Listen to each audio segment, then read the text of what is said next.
The advantages of reciting Om Mani Padme Hum are just like the countless sky. Depending on how flawlessly satisfied one mind is and on one motivation, even reciting Om Mani Padme Hum one time can purify terrible karma. For example, a fully ordained monk who has received all four defeat can completely purify that very heavy negative karma by using reciting Om Mani Padme Hum one time. So it is very effective. Reciting 1000 mantra each day. In the lesson it is said the blessing of reciting Om Mani Padme Hum are so many that the region will in no way finish. It is example that if one recite Om Mani Padme Hum 1000 instances each day, then one's kids as much as 7 generations will not be reborn inside the lower nation states. So if, as an example, parents recite 1000 mantra each day, then their kids, their children's kids, and so on, as much as 7 generations will in no way be reborn inside the decreased geographical regions. So dad and mom have quite an obligation. This is one way that mothers and fathers can gain their children's and grandchildren's. If one recites the Om Mani Padme Hum mantra 1000 times every day, then one's fame becomes blessed.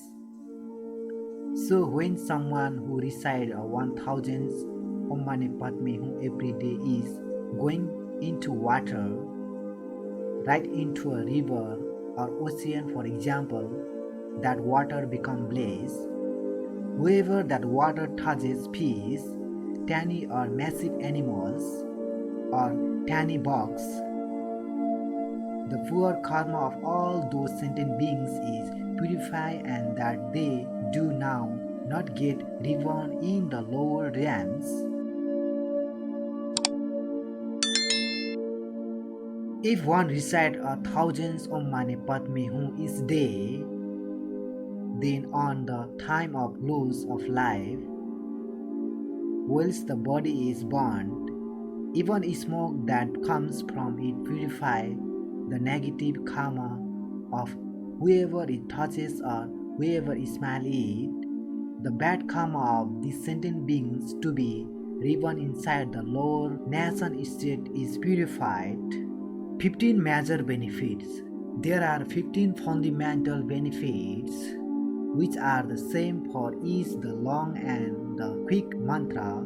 Actually, there are so many blessings, but if you will be able to bear in mind those 15, those are the most critical, the integrated outlines. 1. In all time, one will meet with virtuous king, non-secular kings like His Holiness Dalai Lama and defense virtuous leaders. And by being in such a place in which there is a virtuous king, one could have an awful large opportunity to instruction Dharma. 2. One will always be reborn in virtuous places where there is a lot of Dharma exercise, wherein there are masses of temples, in which you may make lots of services, in which there are quite a few holy objects, statue, stupa and so forth. Being in a place wherein there are this kind of holy item offers one the possibility to education dharma, to create the motivate of happiness, to accumulate merits, and being in an area where there are many within the city doing exercise evokes oneself to preparation dharma, the purpose of happiness. 3. One will usually meet with fortunate instances and suitable situations that allow you to assist your dharma exercise, having many true matters manifest in inspire you to guidance dharma, to acquire teaching and to meditate. 4. One will constantly be capable of meet with virtuous pulse. 5. One will always receive a really perfect woman's fame. 6. One's thought turn into familiar with the root with virtues. 7. One will no longer allow one's vows, one's morality to degenerate. 8. People around you, circle of relatives, dharma students, women within the office, and so one might be type and harmonious with you.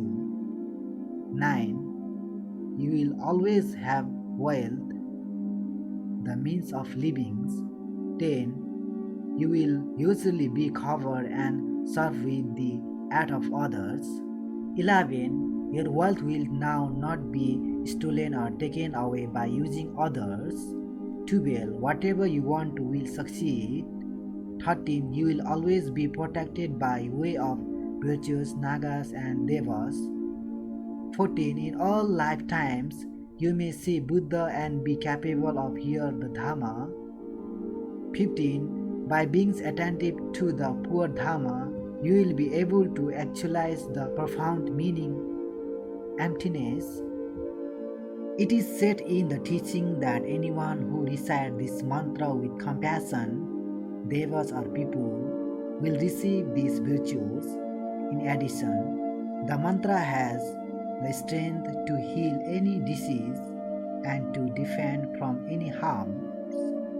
Compassionate Buddha manifesting inside the shape of the mantra leads us to enlightenment.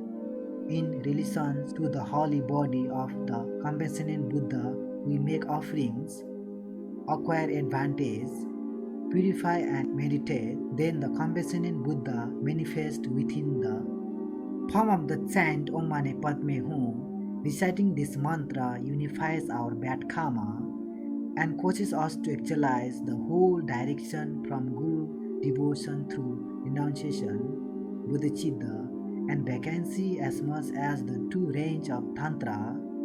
Then we are able to carry all sentient beings to enlightenment. That is how the chant benefits us. It is the compassionate Buddha's holy speech manifesting in an external manner as a way to advantage us.